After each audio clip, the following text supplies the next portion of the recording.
प्रणाम बाबा, प्रणाम। काल बाबा। भैया आपको सब लोग एक बार ये गाना नींबू खरबूजा वाला के लिए बोल दीजिए।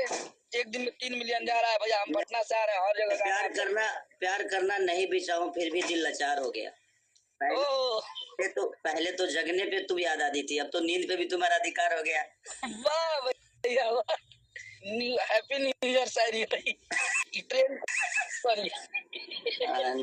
भैया सब भाई लोग को बोल दीजिए थैंक यू एक बार सबको। इतना आपका गाना भैया 3 मिलियन एक दिन में लोग सुन रहे हैं, 2.5 से 3 मिलियन लोग। जी हाँ दोस्तों, आपको बता देना चाहता हूँ कि अभी ये जो खेसारी लाल यादव और उनके राइटर जो है अखिलेश कश्यप जी, दोनों लाइव आए साथ में और नींबू खरबूजा भाई 2 के ऊपर है जो काफ़ी सारे बातें किए। जैसे कि अखिलेश कश्यप खेसारी लाल यादव जी को बता रहे हैं कि डेली है जो 2-3 मिलियन व्यूज आ रहा है। जी हाँ दोस्तों, ऐसे नींबू भाई खरबूजा का ऐसे प्रमोशन करते रहिए और ढेर